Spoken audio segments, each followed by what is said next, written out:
Shalom, selamat sore menjelang malam untuk adik-adik GP yang Tuhan Yesus Kristus kasihi. Selamat berjumpa kembali di dalam ibadah Pelkat GPIB GBN Mumbai, yang mana pada saat ini, pada ibadah perdana ini kembali akan kita lakukan secara daring di rumah kita masing-masing. Seharusnya pelan firman pada ibadah pertama ini adalah Bapak Penatua Romason. Berhubung karena sesuatu hal, beliau tidak bisa memimpin. Baik adik-adik, bacaan kita dalam ibadah pertama ini sesuai dengan sabda beda umat, itu terambil dari Perjanjian Baru, yaitu Injil Yohanes. Sebelum kita membaca dan merenungkannya, terlebih dahulu kita bersaat teduh. Baik adik-adik, mari kita bersaat teduh sejenak.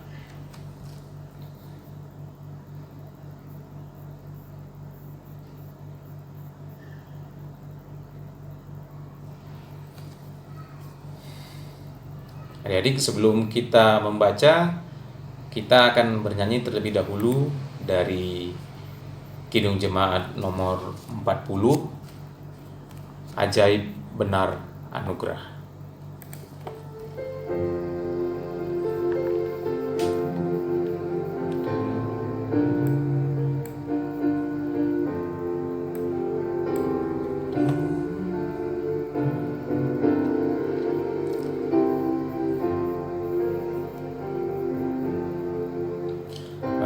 Ajaib benar anugerah,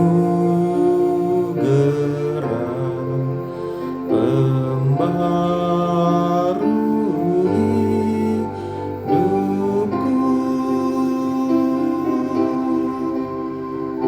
Ku hilang buta bercelah, olehnya ku sembuh.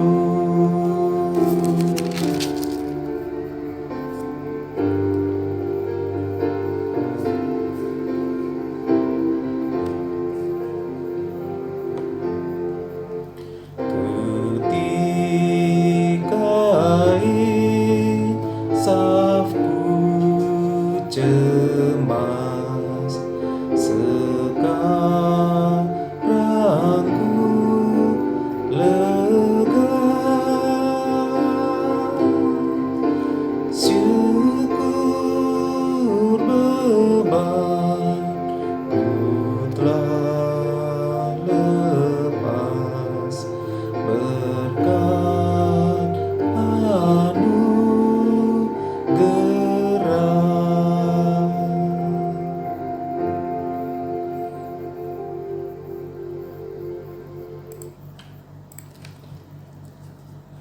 Baik adik-adik, sesuai dengan sabda bina umat, maka firman Tuhan yang akan kita baca dan kita renungkan itu dari Perjanjian Baru, yaitu dari Injil Yohanes.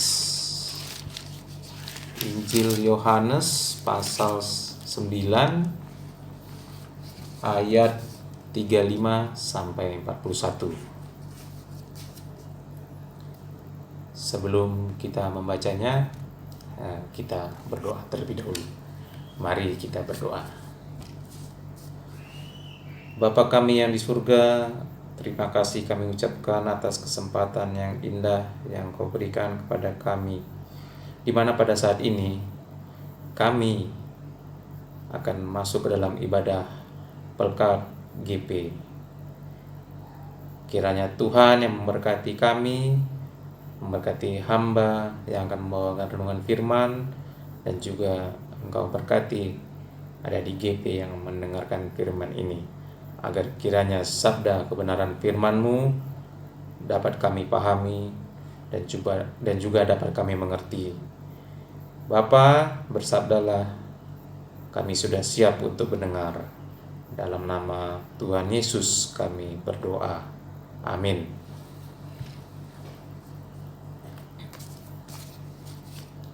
Yohanes pasal 9 ayat 35 sampai 41 akan saya bacakan untuk kita semua. Yesus mendengar bahwa ia telah diusir keluar oleh mereka. Kemudian ia bertemu dengan dia dan berkata, "Percayakah engkau kepada Anak Manusia?" Jawabnya, "Siapakah dia, Tuhan? Supaya aku percaya kepadanya." Kata Yesus kepadanya, "Engkau bukan saja melihat dia, tetapi dia yang sedang berkata-kata dengan engkau, dialah itu." Katanya, "Aku percaya, Tuhan." Lalu ia sujud menyembahnya. Kata Yesus, "Aku datang ke dalam dunia untuk menghakimi, supaya barang siapa yang tidak melihat dapat melihat, dan supaya barang siapa yang dapat melihat menjadi buta." Kata-kata itu didengar oleh beberapa orang Farisi yang berada di situ, dan mereka berkata kepadanya, "Apakah itu berarti kami juga buta?" Jawab Yesus kepada mereka, "Sekiranya kamu buta, kamu tidak berdosa. Tetapi karena kamu berkata, 'Kami melihat,' maka tetaplah dosamu." Demikianlah firman Tuhan. Berbahagialah kita yang tidak hanya mendengar, tapi mau melakukannya di dalam kehidupan kita setiap hari.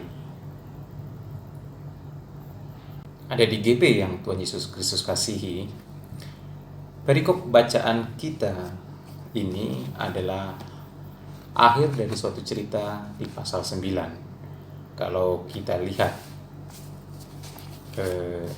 judul dari pasal 9 ini, itu kalau adik-adik lihat dari Alkitab, itu LAI atau Lembaga Alkitab Indonesia memberikan judul "Orang yang Buta Sejak Lahirnya". Memang pasal 9 ini adalah suatu cerita yang memberitakan suatu mukjizat yang dilakukan oleh Tuhan Yesus. Kita lihat di awal-awal cerita pasal 9 ini, di ayat 1 sampai 7, itu diceritakan bahwa memang benar Tuhan Yesus telah mencelikkan seseorang yang buta dari lahir. Lalu cerita selanjutnya, ketika orang buta itu sembuh, matanya celik, maka terjadilah kehebohan di lingkungan orang buta tersebut. Ini kita lihat di ayat 6, mana tetangga-tetangga dari orang buta itu dan juga mereka yang dahulu mengenalnya sebagai pengemis jadi bertanya-tanya. Jadi kalau kita bayangkan mungkin jadi viral pada saat itu kan. Nah, karena sudah heboh, akhirnya di ayat selanjutnya itu bisa dilihat ya, orang buta yang telah disembuhkan ini dibawalah ke hadapan orang Farisi untuk disidang. Singkat cerita, terusirlah orang buta yang telah sembuh ini, karena kaum Farisi tersebut tidak percaya akan hal penyembuhan orang buta tersebut. Apalagi kejadian penyembuhan itu terjadi di hari Sabat. Ya, yang adik-adik tahu kan, hari Sabat itu adalah hari sakral atau hari istirahat, tidak boleh bekerja sama sekali bagi penganut Yudaisme atau agama Yahudi. Nah, perikop bacaan kita di ayat 35 ini, ketika Yesus mendengar hal tersebut, hal pengusiran dari orang buta ini, kemudian bertemulah Yesus dengan dia. Di sini Yesus mencari orang buta tersebut, dan disinilah Yesus menyatakan diri kepada orang buta tersebut bahwa dia adalah Anak Manusia. Itu kita lihat di ayat 35 yang terakhir tuh, percayakah engkau kepada anak manusia? Lalu si orang buta menjawab, siapakah dia? Tuhan, supaya aku percaya kepadanya. Lalu Yesus berkata kepadanya, engkau bukan saja melihat dia, tapi dia yang sedang berkata-kata dengan engkau. Dialah itu. Jadi di sini bisa kita perhatikan adik-adik ya, bahwa pengenalan orang buta ini kepada Yesus itu bertambah. Jadi itu bisa kita kaitkan dengan iman yang bertumbuh. Itu kalau kita lihat di ayat 17, ketika dia disidang oleh orang-orang Farisi, dia mengatakan bahwa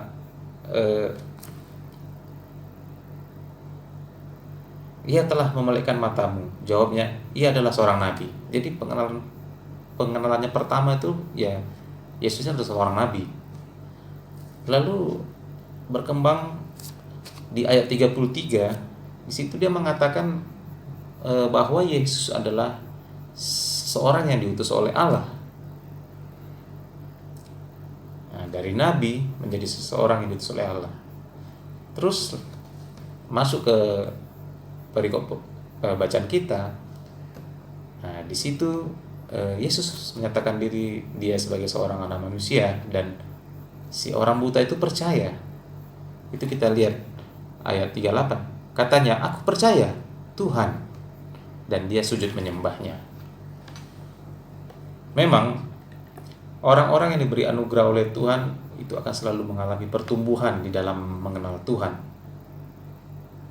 Dan orang-orang yang mengeraskan hati itu akan selalu menolak Tuhan, dan selalu akan memberikan kebencian yang makin bertambah kepada Tuhan. Ya layaknya orang Farisi. Nah, sekarang pertanyaannya, bagaimana kita dapat mengenal Tuhan? Kalau kita lihat dari pasal 9 ini, ya kita bisa belajar bahwa ya kita dapat mengenal Tuhan ya jika Tuhan rela menyatakan dirinya, seperti Yesus menyatakan diri kepada orang buta ini, bahwa Yesus adalah sang anak manusia, dia yang telah Tuhan tentukan untuk menghakimi dunia ini. Jadi Tuhan menyatakan diri kepada orang buta tersebut, tetapi Tuhan menyatakan penghakimannya kepada orang Farisi dan orang Yahudi. Tuhan memanggil orang buta yang disembuhkannya untuk menjadi pengikutnya. Dia tidak mengusnahkan orang-orang yang sadar akan dosanya dan ingin bertobat.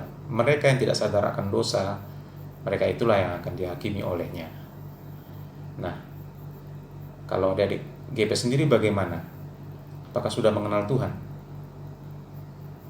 Tentu kan, jawabnya pasti sudah. Dari kecil, dari sekolah minggu sudah belajar akan Tuhan Yesus kan.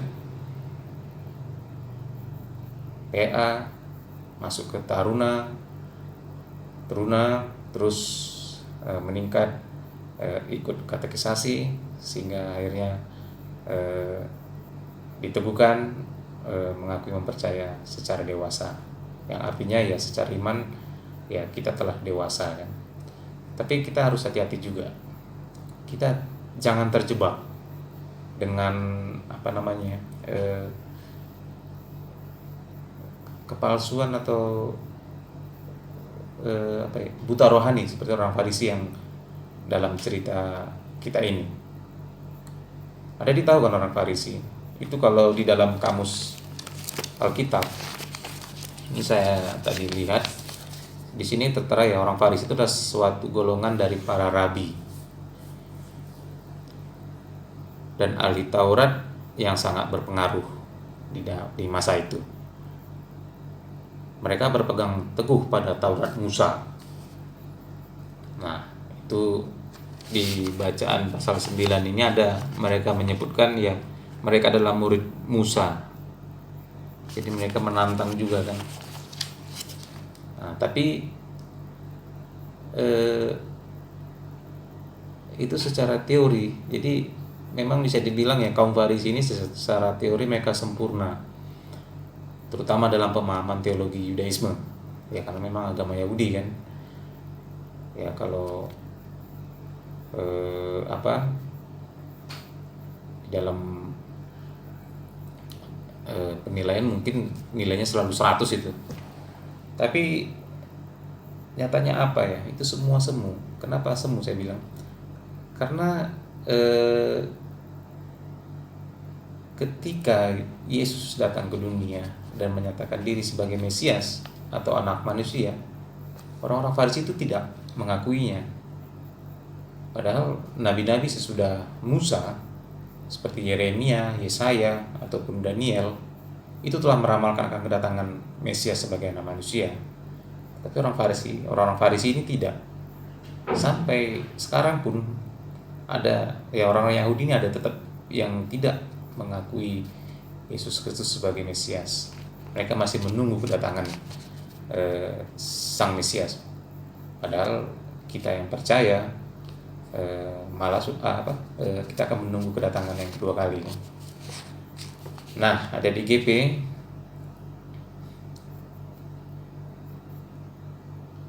seperti yang saya bilang tadi ya, kita jangan terjebak dengan keadaan yang semu itu. Walaupun kita telah mengenal Yesus dari dulu, dari kecil, dari sekolah minggu sampai sekarang sudah pemuda, tetapi hendaknya pengenalan kita ini harus bertumbuh atau berkembang seperti orang buta tersebut. Pengenalan akan Kristus Sang Mesias kita itu janganlah statis, harus dinamis. Jadi dinamis itu kan berkembang terus, harus selalu diperbarui. Jangan kita sampai terjebak. Nah, tema yang diangkat di dalam SBU itu adalah celikanlah kami yang buta ini, ya Kristus. Ini kalau saya lihat adalah sebuah pernyataan yang memohon. Artinya kita meminta kepada Tuhan dalam doa kita. Tapi kita hanya jangan meminta dalam doa, tapi juga harus ada dalam perbuatan. Nah, apa aja perbuatan-perbuatan itu? Ya, pertama ya kita harus sering baca Alkitab, membaca firman Tuhan. Kita punya SBU ataupun pemuda pasti ada kan, SBP kan, Sabda Bina Pemuda. Jadi ada panduan yang bisa digunakan dalam kita bersaat teduh. Terus kita juga bisa sering-sering bersekutu atau kontak iman dengan teman-teman yang seiman. Ya, seperti ibadah GP, ikut dalam ibadah GP. Memang sekarang dilakukan secara daring. Ya, tapi alangkah bagusnya jika bisa dilakukan video call ataupun via Zoom meeting dengan teman-teman GP yang lain. Ya, kita bisa saling sharing, kita bisa saling menguatkan. Apalagi misalnya kita mendengar, oh temanku si ini lagi dalam kesusahan, kan bisa tinggal dalam grup itu, ayo kita berkomunikasi, kita video callan. Jadi dalam video call kita bisa saling mensupport kan, atau kita bisa saling memberikan solusi. Nah, ataupun kita bisa saling mengkritik, wah kamu tuh jangan begitulah. Jadi dengan adanya kontak ataupun kritisi dari teman, itu bisa membangun pertumbuhan iman kita. Jadi tidak statis tetapi dinamis, seperti yang tertulis di SBU yang alinea terakhir ini. Ya, pengenalan kita tentang Kristus semestinya membuat diri kita resah. Ya, artinya ya, ia menggugat pemahaman, cara pandang dan hidup kita. Dia menggempur kita dengan ajaran dan penjelasan untuk mempertanyakan, percayakah engkau pada Tuhan Yesus? Jangan-jangan sebenarnya kita belum benar-benar mengenal dan percaya kepada Dia yang selalu menuntut untuk mengerjakan kehendak-Nya. Nah, itulah pengertian yang statis. Kita merasa kita sudah mengenal, tapi nyatanya tidak. Dan itu sangat berbahaya. Bisa kita nanti malah jadi berbalik. Ya kan? Ketika kita, Tuhan pasti akan menolongku. Tak taunya 2, 3 hari, 4 hari kita menunggu, Tuhan tidak hadir. Dan kita akhirnya bisa jatuh. Padahal ya Tuhan akan datang pada waktunya. Dan ya itulah yang menuntut pertumbuhan iman dari dalam diri kita.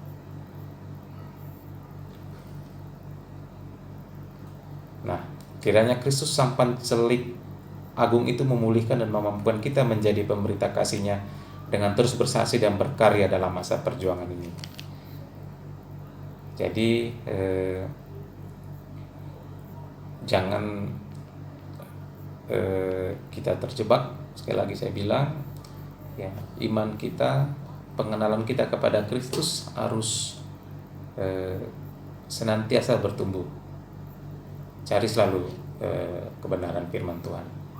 Tuhan Yesus memberkati kita semua. Amin.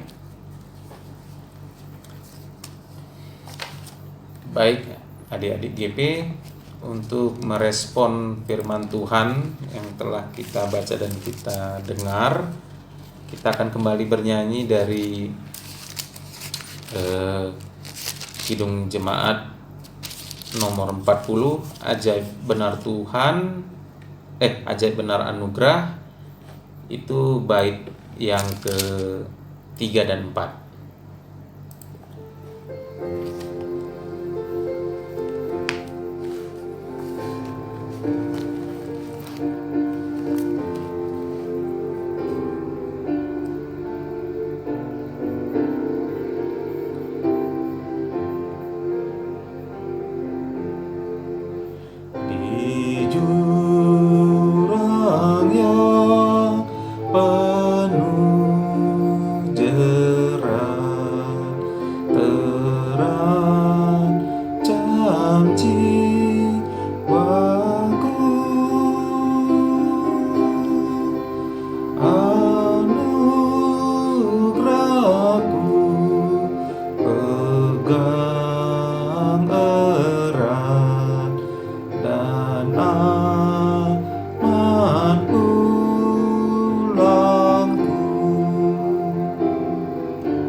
Dan Tuhanlah perisaiku tetap selamanya.